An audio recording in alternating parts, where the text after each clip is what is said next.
Hey there, sports history fans. We've got some exciting news to share with you. 6 of our podcasts from the Sports History Network have made it to the final round of voting for the prestigious Sports Podcast Awards. Here are their shows and the categories. Historically Speaking Sports and This Day in Sports History are both competing for Best Sports Talk Podcast. No Nonsense Old School Weightlifting History is in the running for Best Fitness, Health, and Wellbeing Podcast. When Football Was Football is up for Best Sports Documentary Podcast. Wrestling with Heels On has entered the ring for Best Wrestling Podcast. And Shoulder Roll Virtual Boxing is fighting for the title for Best Combat Sports Podcast. Now, of course, we need your help to take home the championship for each of these awesome shows. All you gotta do is head over to sportshistorynetwork.com/vote. Cast your vote for your favorite shows, or better yet, all 6 of them. Again, every vote counts, and we got to show the world how much sports history really matters. So thank you for your support and making Sports History Network the headquarters for sports yesteryear.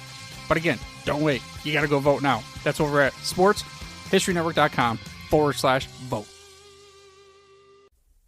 Hello, this is Ross Bliley from the podcast Pigskin Tales. This podcast is sponsored by Sterling Soap Company. With products sold throughout 41 locations around the globe, Sterling Soap Company has a unique assortment of products to choose from for your loved one for the holidays. Handmade artisan soaps created by Roderick and Amanda Lovin since 2012, these products are affordable and provide great value. Act now and save on your shipping costs. If you purchase $75 or more, your shipping cost is free in the United States. Shop now online at sterlingsoap.com.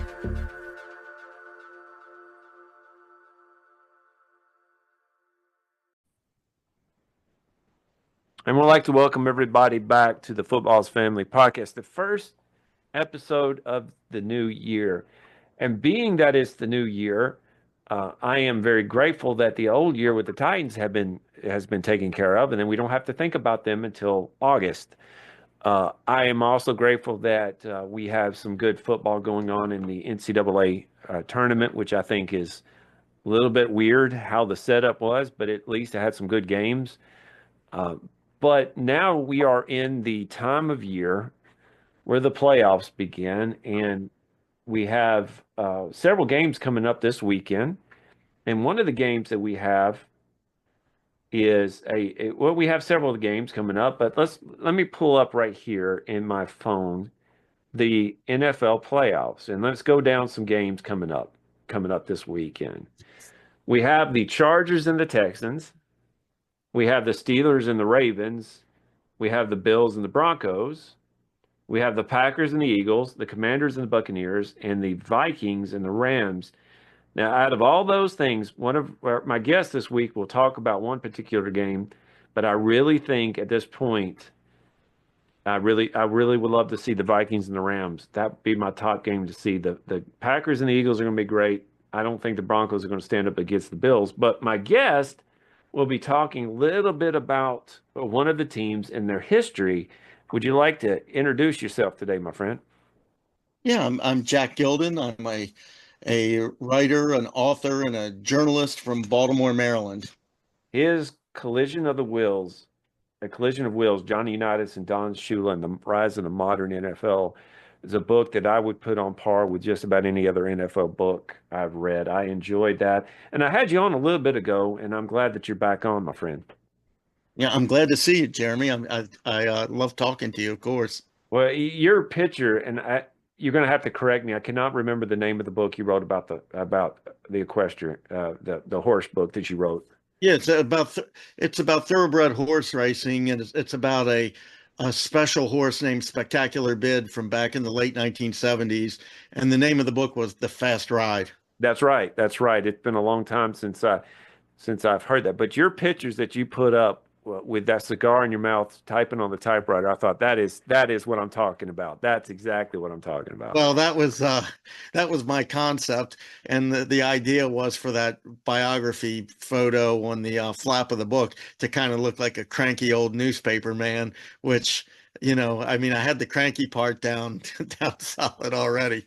So, but that's a fun picture. People really get a kick out of that. I It's like like that one. I H.L. like Mencken that or one. something. And I was wondering what type of cigar that was because that probably smelled really good too. Yes, it was a good one. I got it at the cigar store before we took the photo. I forgot exactly what brand it was, but it was something from Latin America. It was fantastic.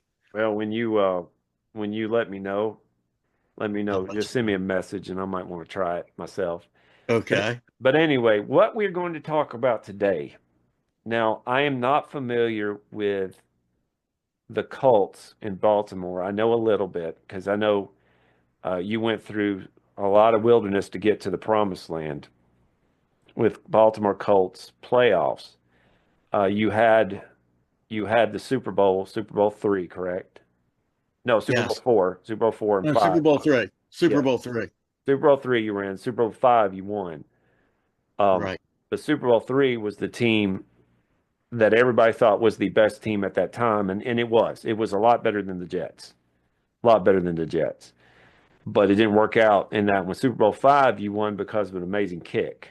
And that ended up being how that won. But I am not familiar with the history of the Colts in the playoffs.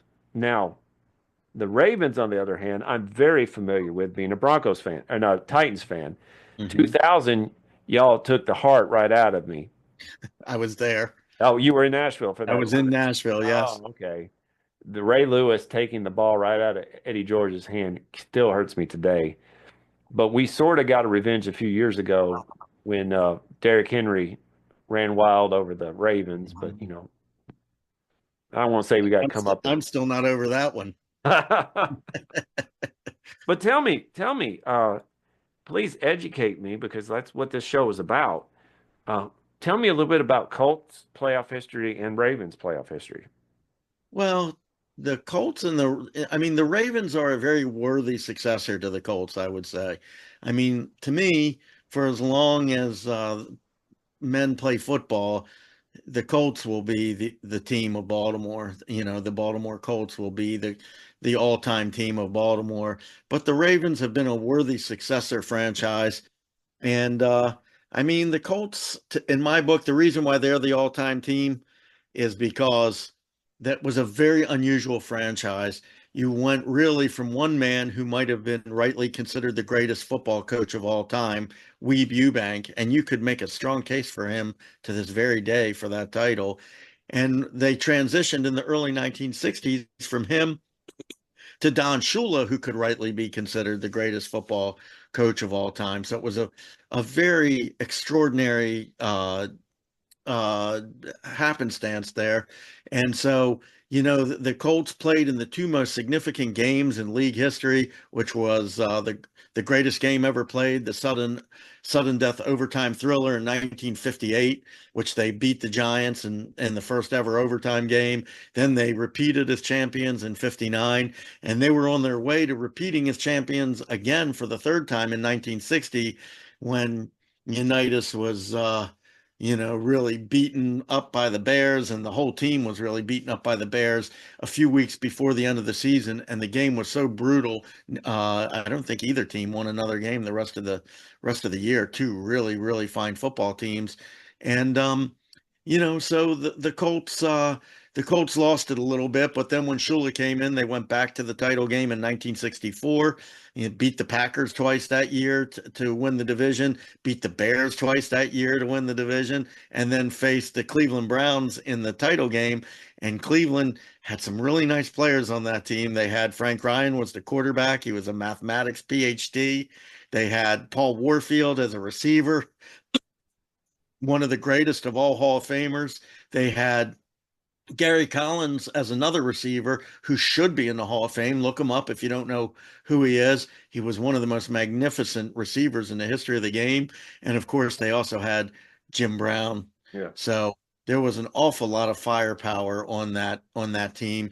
And but they had a terrible defense, and everybody assumed the Colts were going to kill them in the championship game. And of course, they ended up losing to them something like 27 or so to nothing, and it was a gigantic gigantic upset, maybe the biggest upset in league history, until when, Jeremy, just a few years later, when the Colts played the Jets in Super Bowl III, also probably the second most important game in league history, and lost to Joe Namath. Joe Namath guaranteed victory and delivered. And the only thing that you said earlier that I might take the tiniest exception with was that the Colts were so much better than the Jets. The Jets were a very fine football team because Well, Weeb Ewbank assembled them, and he built them. As Raymond Berry told me, they were built in the image of the '58 Colts, and you could really look at I it. could see that, but and I'm arguing with a Colts fan here, so I'm going to lose this. But the reason why I say that is if you look at the people, and I get what you're saying about Weeview Bank,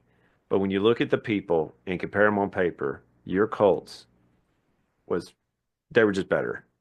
They were just I mean, better. I think there's almost a football fan in the world that would disagree with you.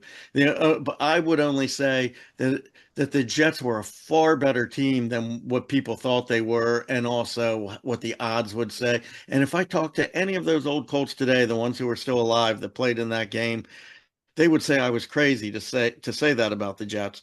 But the Jets, when you really go back and you look at that roster, I mean, that was a very well balanced football team, very well coached by Eubank. One of his hallmarks was to make the players very self sufficient on the field. Namath called the plays. To this day, I don't know that many contemporary fans know this, but he was considered one of the best play callers in football at the time. A very smart play caller, just like Unitas was. And it was a very, very good team that they lost to there. Maybe you're correct. I mean, you could persuade me. Maybe you're correct that the Colts were much, much better as Uh, the prevailing. I'm just here, a voice in the wilderness. Now, I want to point out here. Yes. You caught that reference, didn't you? Um, this is Gary Collins. Okay, I was not familiar with him. Okay. University of Maryland. Yes. Okay. NFL champion 64, game MVP 64, three-time Pro Bowler, three-time All-Pro, NFL touchdowns co-leader 63, NFL All-Decade team in the 60s, consensus All-American in 1961, 331 receptions, which in that time was a lot, 5,290 yards, 70 receiving touchdowns. So he's looking like almost every five passes he would catch, he Yeah. scored a touchdown. Good gracious. I did not know who he was. Thank you for Compare bringing him to him. Raymond Berry, and he is less than Raymond Berry, but not gigantically less than Raymond Berry. Or compare him, instead of Raymond Berry, compare him to guys who came around a generation later, like Cliff Branch, or Yeah. compare him to Lynn Swan and Stallworth and guys like that. And he looks just as good as any of those Hall of Famers that. The big difference for that though is he doesn't get the publicity because that was pre Super Bowl time. Right. But can you imagine though if somebody is good, that's amazing for hit the time frame in the 60s where the run was heavy and they throw the ball and it didn't matter about the interception so much because that was just like a punt for them. Golly, that's amazing. 70 touchdowns. Whew. There's a Yeah, lot of but people well, today that this won't is get what that. he said. He What's said part of the problem with playing in the Browns in the '60s is nobody remembers anybody on the Browns except for Jim Brown, and that's unfortunately one of the sad things about playing with a giant star like that is that you live in the shadow. Everybody lives in the shadow of that one giant star. But think about this. Gary Collins was the MVP in that '64 championship game. Think about the great players that played in that game. Gino Marchetti, Yeah. Lenny Moore, who was MVP that year. He and Unitas were MVPs both in different polls. Unitas, who was MVP that year. Um, Jim Parker, um, Raymond Barry, Jimmy Orr, um, not only Jim Brown, but also Leroy Kelly was on that team. Paul Warfield. Think about all the Hall of Famers that played in that game, and he was the MVP of the game, and yet is not somehow not in the Hall of Fame. It's ludicrous that he's not there, and nobody ever even talks about him going into the Hall of Fame. He was If one great football player. I want to, you may know this off the top of my head. This is way off what we were talking about, but that's fine with me. What is Lynn Swan's stats? You know? I don't Is know off the top of my head, but they're less than Gary Collins, I okay. believe. Because to me, and I'm not diminishing Lynn Swan, but to me, Lynn Swan made his Hall of Fame in the Super Bowls. Yeah, I agree. And you know what? To me personally, I don't think a lot of people agree with this, but if there can be a guy like Dan Marino who makes the Hall of Fame and never wins the Super Bowl, to me, there should be people who are the opposite, who are great in the postseason, but maybe aren't great in the regular season stats that should be in the Hall All of right, Fame. So, listen to this: yeah, 336 receptions, compared to 5,000. what, Gary? No, this is Lynn Swan. Yeah, but what was Gary's receptions compared to Lynn Swan's? I have to figure out Oh, how to. sorry. No, Okay. it's okay. I just have to minimize and maximize. So 331 to Swan um, is three. Where is it? 331 to Swan's 336. Right. So they're virtually identical. Okay, receiving yards 3,000 or 5,600 or 5,462 for Swan. Collins is 5,299. Right. Okay. Touchdowns is where Swan is less. 51 for Swan, 70 for Collins. Right. That's a major difference. And you say, well, that's two different worlds, and there was probably what 10 years difference, 9 years difference between the two. Uh, you had Franco Harris on that. You had my mind went blank. You had some other offensive Yeah. Terry weapons. Bradshaw. Yeah, Terry Bradshaw. You had Terry Bradshaw there. Right. Uh, you I had mean, think about that for 1 second. I mean, Lynn Swan played with a Hall of Fame quarterback who I guess he took his lumps over the years, Bradshaw. But I mean, you and I would probably both agree he had a booming cannon for an arm, and he was superb in the postseason and in those Super Bowls. I mean, Bradshaw was a great player. I don't think that Gary Collins played with any quarterback no. that could equal Terry Bradshaw by a mile. Not that that diminishes Lynn Swan in any way, but I do think it talks to how good Gary Collins was. Well, think about this when we talk about how if we are talking about how good somebody is, doesn't necessarily mean that we diminish the other people in the process. What we're No, doing is showing how great somebody was. Uh, right. and when I was looking at the team that they had together, John Stallworth to me was a better all-around receiver than Swan was. He just wasn't as fancy as Swan. He just wasn't. Yeah, And I totally agree. Well, I mean, Swan, even his name, like some people are just born, kissed by God, It's like they have the name, the person. Like look at Johnny Unitas. I mean, the name Unitas, the whole persona. Just everything seems to go in some people's well, direction. Lynn Swan is one of those people this too. it just shows you that from '69 on, the team at the Steelers, the management team knew how to draft people. They just knew how to do it. Oh yeah. I think in '69 they drafted Joe Green, and look what happened. He was pretty decent. I mean, he's probably to this very day one of the two or three greatest defensive tackles of all time. You know, Him, I Bob would put Lilly. him, I would put him out, yeah, with Bob Lilly. Yeah, me Yeah. too. Imagine putting those two in your middle, having Reggie White, and even going to today, healthy J.J. Watt. Good gracious, you're not going to go anywhere. Well, I mean, I think it's true today, and it was certainly true back then. But to me, if you have a great front four, No, you yeah. know, I mean, you're almost guaranteed to win a championship. If you have that great defensive front four, Imagine and you don't have to blitz and sell you out don't. very much, you can Imagine win a lot having, of football games. imagine having the top seven with Buckish right in the middle, the Yeah. front seven, having Ronnie Lott on the side. Good gracious, you're not going to go anywhere. If a Now, guy like Ronnie Lott will cut his pinky off to be able to play a game, that's the guy you don't want to mess with. I was actually, this is way off the subject again. I was actually looking through my cards. I forgot that Ronnie Lott played for the Jets. yeah, me too. I didn't remember that at all. I believe he played for the Raiders too. Yeah, for the Raiders, I remembered. Hey, how about this though? Here's another great receiver that should be in the Hall of Fame who is not. That's a character in my book as well, and that's Jimmy Orr.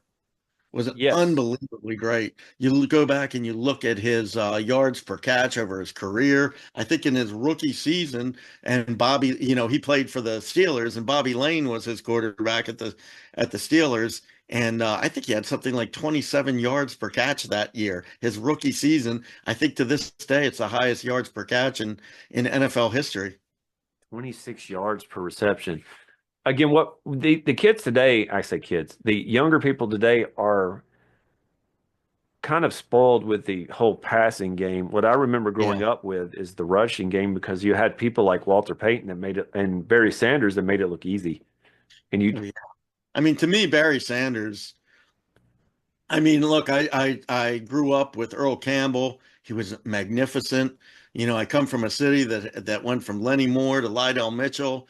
But to me, Barry Sanders was probably if he wasn't better than Jim Brown, he was. I mean, to me, he looked better than anybody. He had the power, he had the speed, he had the moves, he had the acceleration, he had everything. He was fantastic. you know what a running back I would love to see in the Hall of Fame is Roger Craig. Yeah, he should be.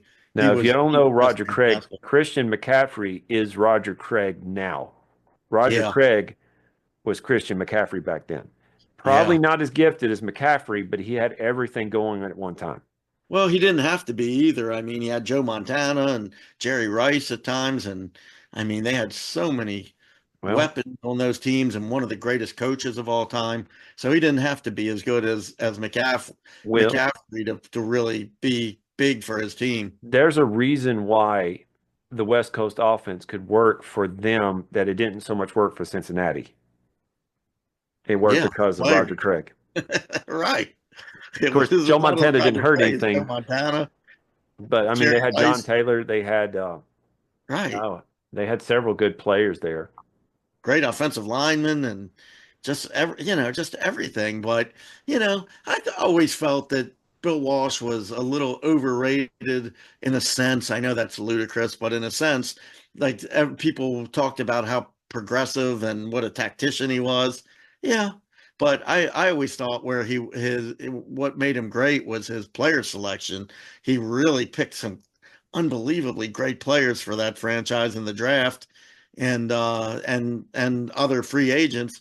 I mean, he really knew a good ball player. Wasn't Yeah, that's what I wasn't thought his strength was. Montana? He wasn't a first round pick. He was a third round pick, wasn't he? Yeah, I think it was a third rounder. That's Yeah, exactly right. yeah. He didn't look like he was going to do anything, and all of a sudden he became Joe Montana. Quickly, because I am getting closer to the time that Zoom tells me I have to get off. Okay. You have a team now with the Ravens that came over from Cleveland, but they're a Baltimore team now. And I know the moment that y'all raised your first Lombardi, it was bittersweet for Cleveland.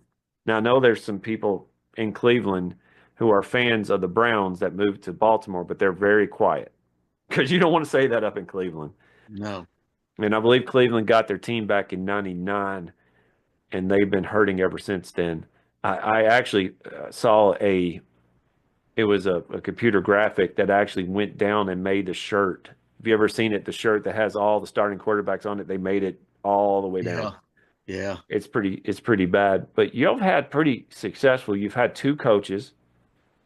Well, you had Bill, oh my goodness, Brian Bellick, and now you Right. have one of the Harbaughs. You've had two pretty successful coaches in the And Ted last. Marchibroda.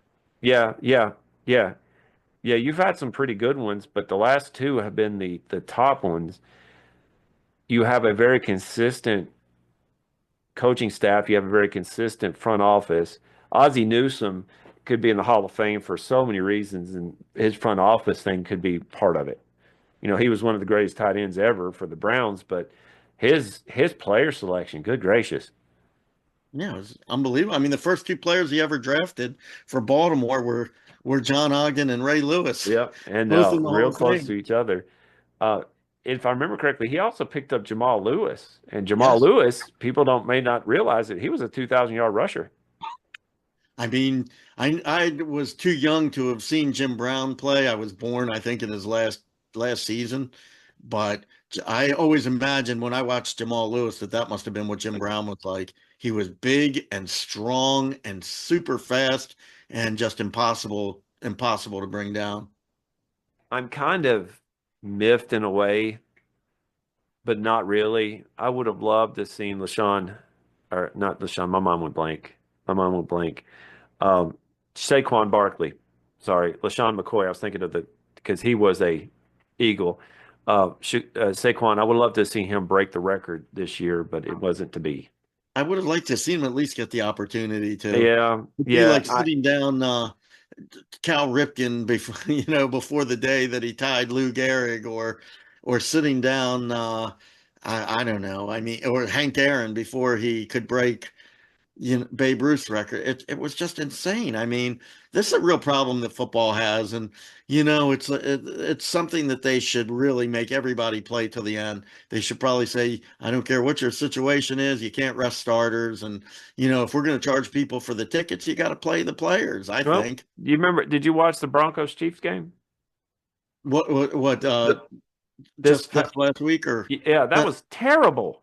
I didn't see it. No. No, well, Bo Nix is a great quarterback. I don't think he's Yes, going he to is. win I think Jaden Daniels is going to win the Rookie of the Year, and he should. Jaden Daniels is a baller, but Bo Nix looked like he was Peyton Manning out there. I think they Yeah. won Looks 34 to good. nothing. Really good player. I I think, think they're going to get in bounced fact, in the first I'll round. tell you something, Jeremy. I think the Broncos are going to upset the Bills. Oh, oh. I'm a Broncos fan from 86, 87 on. To me, what I want to see in the Super Bowl, I want to see Derrick Henry win a Super Bowl. It hurts me to say that about a Titan for Raven, but if anybody can win it, I want to see Derrick Henry do it because I think he is Hall of Fame material, and if he wins the Super Bowl, he's in. Okay, but I if got news for you. He's in anyway. well, I think he is. I think he I is, think and so that'd be too. fine with me. But you see what I'm saying? Super Bowl wouldn't Yes. hurt. Uh, but I want to see either the Bills versus either the Vikings or the Lions. One of those teams wins the Super Bowl. Well, right, because they all three of them really have. I mean, the fan bases have really been cheated over the years. But They can you really, imagine what it'd be like? Because the Vikings lost four Super Bowls in the late was it 69? No, 70s. They lost four Super Bowls in the 70s. Uh, and and the then Bills the lost Bills four. lost it in the 90s. Can you Yeah. imagine those two getting together? Yeah, those two poor franchises. Well, I mean, and the Vikings and the Lions are great teams, and the Bills. I don't really think that the Bills are well rounded enough to win the Super Bowl. I think in the AFC, I really think Baltimore. I think that's by far the best team with the deepest roster, and I think obviously Kansas City. I mean, I think I think that Andy Reid really outfoxes Harbaugh when he plays against him quite a bit. He really seems to have his number. All right. Oh yeah, yeah, yeah. He I just think it's hard to beat the Chiefs when it's 18 against 11. You adding the officials in on the Chiefs roster? I, there's a lot of conspiracy out there, Jack, and I know you know this, that the NFL is gunning for Kansas City. What I have a problem with that is Kansas City is a relatively small market. If you want something big, you go for the LA teams or you go for the northern teams. The Midwest teams are kind of small. Yeah, but they like their poster boys, don't they? And they like to keep Taylor Swift on TV as much as they can. And I mean, That hurts my head. That hurts my head. me too. I don't even honestly, I really couldn't tell you a single song that she sings. I barely even know Oh, who she is. I If it hadn't been can. for football, I wouldn't even know who she was. I can. Why? Because I have two daughters. Well, Golly. I'm driving down yes, the I road, have a Jack. daughter too. I kid you not. Yeah, you do, and she's a talented artist. Uh, Yes, thank you. I think she's so. amazing. I'll need to talk to you about a book I want to write. She may be a good artist for that. Uh, so I'm driving down the road, and I want to listen to my Dave Matthews radio. It's number 30, channel 30. And then all of a sudden, my daughter presses the button, and Taylor Swift comes on, and I'm like, okay, we're not listening to that. And of course, guess what? The player is going to play, play, play, play, play. We listened to that the entire way home. Yeah. All right, so let's look at this real quick because, like I Okay. said, I'm running on time here. Thank you Okay. so much for being on here. You're Oh, I amazing. love it. Thank you. All right, the Chargers versus the Texans. Who do you got? Oh, easily the Chargers. Yeah, I do too. Baltimore played both teams and beat both teams. The Ch- you know the Jim Harbaugh is a great coach, and the Chargers look like a far superior team to me than the Texans. The Texans bottomed out. I think that they've got C.J. Stroud as the real deal, but they just didn't have it this year. Well, So you have he all right. was horrible this year, and he was really horrible against the Ravens when he played them. I mean, everybody in town here was asking what happened to C.J. Stroud. He was so good last year, but he didn't look good this year No, to he at least to us. didn't. But give them time. They have a Will Anderson is the real deal too. All right. The Steelers versus the Ravens. I know what you got on that one. Yeah, I don't really think that the Steelers, I think they were playing way over their head for most of the year, and they're backing into the playoffs, having lost 4 in a row. I don't think it's happened in a decade or more. I don't think That they're going to team, do it. I don't think so either. I just don't. I mean, people are like, "Well, it's a rival game, and it's this and it's that." I don't see it. I think the Ravens are not only going to beat them, but I think they're gonna put the smackdown on them. And they should. They should. Denver versus Buffalo. Are you going to go on record being the Broncos? I think the Broncos. I have a feeling about the All Broncos. right. All right. Okay. So what we have here is the 5 Chargers playing against the 3 Ravens and the Broncos playing against the Chiefs. All right. Who do you got? Chargers, Ravens. I think the Ravens are the best team in I the agree in with the you. NFC. I agree with you. What about the Broncos, Chiefs? Broncos, Chiefs. I think the Chiefs, of course. I think it'll be the Chiefs and the Ravens in the AFC title So, game. so who you got? Well, I don't know. It's a tough one. I'm sure you think so too. Oh If yeah, yeah. It's hard to pick. To me, if Derrick Henry does what he did back in, oh good gracious, back when the Titans were doing their thing, and he hasn't lost a step. You have you have the quarterback, you have the running back, you have wide receivers, and you got a defense. I don't think the Chiefs can take them. well, this is what I think. The Ravens and the Chiefs played each other in the very first game of the year, if you recall, and the Mhm. Chiefs beat them again. But it was super close. Remember, Likely had like a toenail out of the Yeah. goal. He was out of bounds instead of getting a touchdown to win the game. And and that was with Derrick Henry. Honestly, this will kill you to hear me say this. I thought he was washed up after those first 2 games. He looked super slow. He didn't get any yards.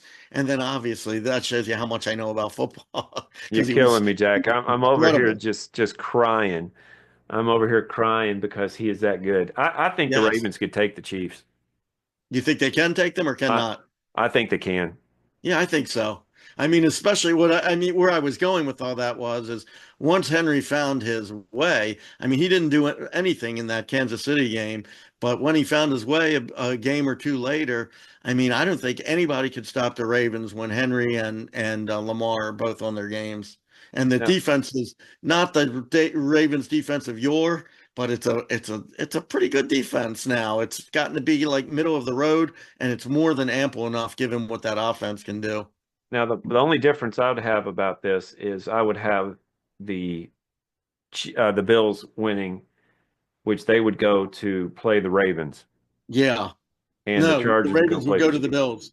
The Ravens would go to the Bills if Mhm. if the Bills Yeah, win. well, yeah, they'll go to the Bills, but the Ravens and the Bills would play, and I still think the Bills would do it. My opinion, of course, this is just what I want. The Bills win the AFC. However, you know better than I do, the last few years they have not looked good, and when the time comes, they just come Yeah. short.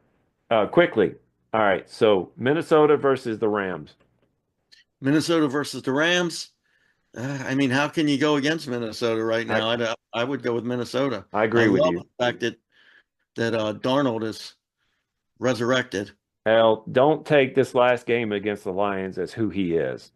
That Lions team Sunday night was insane. Yeah. And imagine if they had Hutchinson back. Good gracious. All right. The Commanders versus the Bucks. I like Washington. I do too. I do too. I do too. So, did you pick the Ravens in the AFC? I did. Okay. All right. If the Bills are not involved, I want to see anybody but the Chiefs. Sorry, Chiefs fan, but y'all have had enough. It's like when the Yes. So Patriots were let's doing their wait for thing. Belichick again. Yeah, yeah, exactly.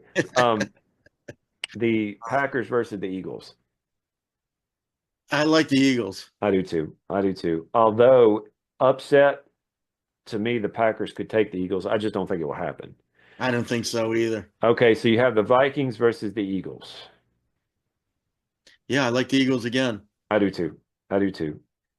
And then you have the Commanders versus the Lions, and I think I'll give that to the Lions.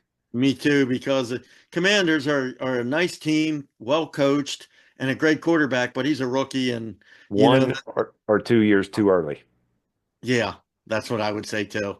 I think, it's really hard to win in the postseason. You could see Lamar struggled early in the He did. postseason, and you were just talking about somebody else. Oh, Josh Allen has Yeah. struggled in the postseason. So, I mean, maybe Daniels will do better than those two did as a young player, but you're really talking about doing something that really great players could not.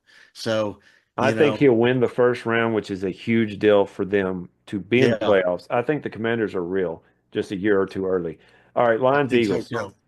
Who? Lions, Eagles. Which one? I still like the Eagles. Oh, I so know you that's okay. one of the underdog, but I like the Eagles. All right. So you have the Birds in the Super Bowl, Ravens, Eagles. Yeah, I think it's going to be Ravens and Eagles. And I think it'll be a very different game than the regular season game they played against each other here. And I just like that Eagles franchise. It's well run. They're I think a lot of ex Ravens front office people took it over a few years ago, and they seem to be built in the same image. So I really think that they both have lots and lots of talent on the squads. They both have good quarterbacks. They both have great running backs. So I really, that to me, that's a winning combination. I I I see your point, and you see the Eagles win. I think that keeps Nick Sirianni around. I think that if he loses in the first round, I think he's gone. I don't think people will keep him. Yeah, you don't think so? No, he's ruffled some feathers, so to speak. Sorry about that. That was awful. But he's ruffled some feathers there. But to me, winning cures a lot of stuff. And if he Yeah. makes a deep push, I think the Vikings can beat the Eagles. Um, but if the Vikings Lions play in the NFC Championship game, I think the Vikings will pull it out. Is that right? Huh, that's an interesting choice because they They just did lose to the Lions, right? they Last did, week. they did, but when you put them on a different stage, we'll see what Yeah. happens. But to Yeah. me, to me right now it would be the Bills Lions in the Super Bowl, and I have the Bills coming out on top. Yeah. I mean, Bills and Lions in the Super Bowl with the Bills coming out. I mean, that's plausible. That's a very good one. I personally love the Lions franchise because as I guess a football historian Yeah, of sorts, I love the old Lions, Bobby Lane and Bobby Joe Schmidt. Lane. Dude, do you think that they regret letting Bobby Lane go to the Steelers? It's only been 50 some odd years. You think they regret it still? well, they never won it again. No. And they've had some marvelous players on that franchise, It Calvin including Night Johnson Train and all. Lane, Alex Karras, Yeah, yeah. you Webster know. there. Earl Morrall was the quarterback for a Oh, he while was, there. wasn't he? He was. Yeah. Oh, yeah. If the Lions Tom, make it to the Super Bowl and beat the Bills, it wouldn't hurt my feelings either. I love to see an underdog team like the Lions come back. Their coach is probably, if he wins the Super Bowl or make it to a Super Bowl, they'll sign him up for a lifetime contract. They said, "Here's the keys to the city. You can have whatever you want." Well, I'd love to see the Lions win the Super Bowl. I do like Philadelphia. I like that franchise. I but of course, my heart's with the Ravens, and I'd Yeah. like to see the Ravens win the Super Bowl. I think they can and they should. I think they've got the best roster in football, and I really believe that they have a historic player in Lamar Jackson. I think when it's all said and done, he's going to become regarded in the same breath with Brady and Manning and Johnny Unitas and Montana, and I think He he's going to be in that conversation. he is one of the most talented. When he came out of Louisville, I remember watching him in Louisville because we're not too far from there. Um, I went up there and actually didn't get to see a game, but I've talked to people and they're like, he is the real deal. He is probably the most complete dual threat quarterback that we've seen since Vic. I think better than Vic, don't you? Oh yeah, I think he's the most complete since him, but I think he's better than Vic. Yeah, I agree in both accounts, or maybe like, even like Fran Tarkington or. All right, so Zoom kicked me out, but we're starting all over again. If you hear a kind of a shutdown and then me talking again, it's because there's two different episodes put together. Mr. Jack is back with us, and we're going to end because it hurts me to look over at my Titan stuff, Mr. Jack. I've got it all over the place here and realize that we are probably 20 years before we're back to where we need to be. It just hurts me. But I like to enjoy other people. And the smile that you have right now is something that I'm enjoying because, like I said, I follow you on Facebook. Your daughter is talented. You're talented. Um, I enjoy watching other people flourish. However, it hurts me to say that the Ravens could be there too. It just hurts, but I'll get over it. Just a couple minutes, and you are an awesome person, awesome guest, and awesome writer, and I'm glad that you're on my show here. Um, Give us in a couple minutes a memory that makes Baltimore football, Colts or Ravens, just a memory to you, something great. Well, I really prefer the Colts memories in a way because that was my first love. All right, all right. But So this will make me feel better because a lot of the memories I have about Baltimore is the Ravens are beating the Titans. So let's just talk about the Colts then. okay, well, yeah, we'll talk about the Colts. I guess I prefer them because that was the team, that that I really loved growing up. I fell in love with the game of football just like you did. I not only was a fan of it, but I played it myself in high school and for 4 years. And I've always had a fascination with football.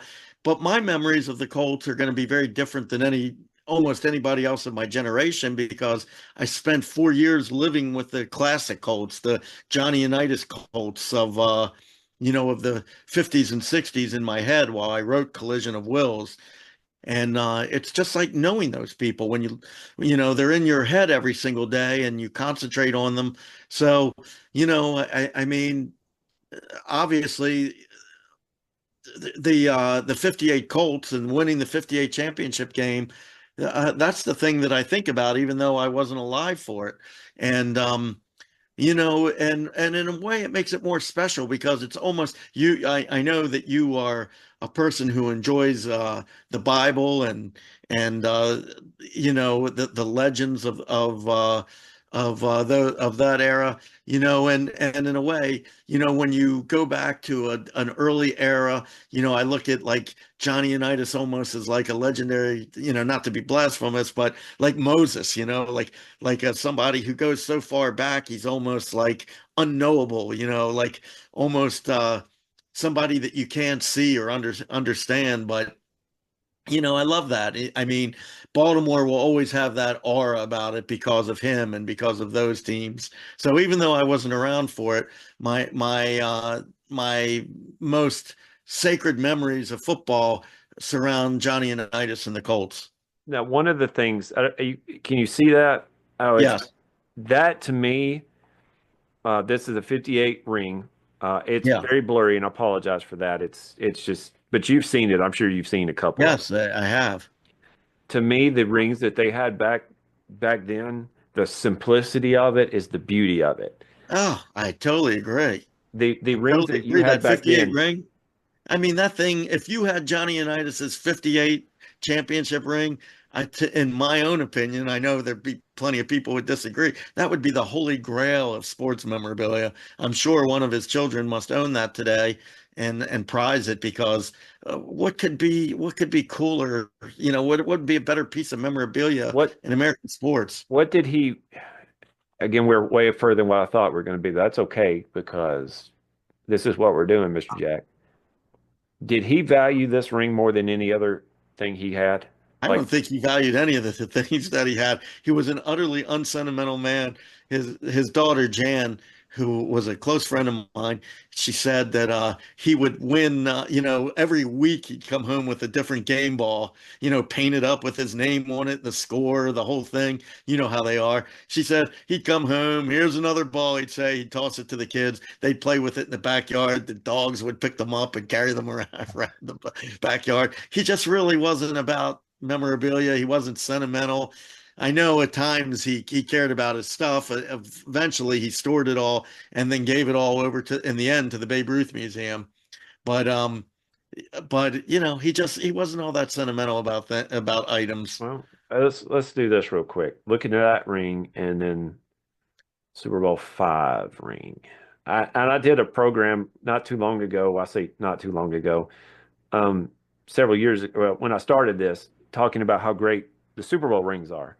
The Colts ring back then, the Super Bowl five, Yeah, beautiful, beautiful. beautiful. Not as beautiful in my opinion as a 58 championship ring, but beautiful, a great ring. The what I like about it is the color. They actually have the blue in it. Yeah. Now, but I've never seen the 58 ring until then. There's a lot more heart in the 58 because you Yeah. left it out on the field. Well, Mr. I mean, and there's something just very, um, what's the word I'm looking for? Very innocent about it. It's almost just like a glorified high school ring in a way, except that it belonged to the Colts. You can see the jumping Colt, Yeah. logo in it and, I and I things like like that. okay, that opens up another another can of worms that when I get you back on, we'll talk about it. Yeah. I like the old school stuff. I like the old school Colts, uh their rings, their uniforms. They Yeah. did carry over some of it to the modern day Indianapolis Colts, but um, the simplicity of the stuff back in the 70s and 80s to me always like I had a quilt of the huddles. You remember them? You may not remember them. They were like animated. They were the mascots animated. Yeah. And I remember the Colts, and they were the horse, basically the horse bucking, Yeah. The and they horse were buck, made so right. kids, yeah, so they were made so kids can have it. That is the stuff I remember, the 49ers and all those things. It was just Yeah. I like I that. mean, these were just wonderful, and they harken back to a time when it was all less slick and glitzy, and it was more like a sports team, and less like a corporation or whatever. And it was very appealing, and it's what made football so great, I think. Do you know the one thing I can remember that I disliked the most? Now, I wasn't a 49ers fan, but I believe in the 90s or something, they changed the red in the 49ers. 90s, something like that, early 2000s, they changed the red a Yeah, little bit. yeah. That's not good. No, I agree. Or how Don't. about changing? This is the most egregious example of that. The Eagles going from Oh, Kelly they Green moved to from Kelly Green. That oh, if Reggie White and Randall Cunningham and Jerome Brown, if they wear it, do not change it. if they wear it, how about Norm Van Brocklin and Chuck Bednarik wear they wore the same uniform as more or less Oh, as Randall Cunningham. that Chuck. Well, I'm going with my generation. I can remember that Chuck McNarick. The one thing I remember about him is standing over. Was it Frank Gifford Well, in Frank that picture? Gifford. Knocked Yeah. him out. Do not change the Kelly Green. And they said this is going to be a throwback jersey. Just make it the real thing. Or how about the Jets? Like going away from the Joe Namath uniform. Why would you? That was a gorgeous uniform, that original Jets uniform. Don't. Why would you ever deviate from it? Well, that tells you something about the Jets. Right. Well, that sure does. And they haven't had one good ball player since since Joe Namath. I'm not saying anything, but when you mess with something perfect, that's what Right. happens. Right. Mr. Well, Jack, thank I you for totally being on. Jeremy, I love talking to you. I'm a big fan of yours. I love your show, and anytime you want to have me back, it Well, would be my I, pleasure to I be here. I tell you what, we'll see how your weekend works this week. I'm just there for the games. My team closed up shop about 2 months ago. So I want to see some upsets. I think the biggest upset we're going to see is the Commanders. I think the Commanders are going to pull it off. I think they're going to beat the Buccaneers. But to me, if we can see, I really think the Ravens are a very dangerous team. I don't know how far they're going to go, but I think they're the most dangerous team on that Well, on that we'll list. have to hook up after the weekend and see how my Broncos pick held up. So I feel free to gloat on me and tease Oh, me I'm not going to when that gloat. all goes Growing up a well. Broncos fan, I would love that. I would love that. I like Bo Nix, but to me, sentimental. I want to see the Bills and the Lions or the Bills and the Vikings. I just want to see a team. The Chargers hadn't won a Super Bowl either. The only Super Bowl I remember, they got slacked. They got beat down by Steve Young. I think he threw 6 touchdowns in that game. That was Yeah. insane. The Chargers hadn't won anything, but I'm looking at the rest of the teams. I think they've all had a Super Bowl or two, other than those teams. Boy, I just want to just interject and say, I really love those Dan Fouts Air Coryell Chargers. That was the what was it? What type of blue was that? that was like not the powder blue. It was the Powder blue, kind of electric blue. the electric blue. Yeah, the Lance Allworth. That is probably the best combination I've ever seen. That was the powder blue. Yeah, I like that one. I like that one. Yeah. But you're talking about the 70s to 80s, Dan Fouts. Yeah, I can see that too. Yeah. Oh, Dan Fouts. He was a cool player. Going through this, every team has won a Super Bowl except for the Vikings, the Bills, the Lions, and the Chargers. And the Browns. Well, I mean, in the playoffs now. Because my Titans hadn't won a Super Bowl either in the playoffs right now. Kids today do not know how great the Browns were back when Paul Brown was their coach. They just don't know how great. Or even forget Paul Brown for a second. As great as he was, how about Blanton Collier? He averaged something like 10 wins a year for almost a solid decade. That's pretty solid. That's very solid. He was the coach that beat Shula in the 64 championship game. No kidding. I didn't know that. Oh, it was in your book, isn't it? Yeah, it sure is. Yeah. I just dawned on me when you were talking about that. It's like, yeah, I read that somewhere. Well, I might have read it in his book. Yeah, you've read it in my book, I'm sure.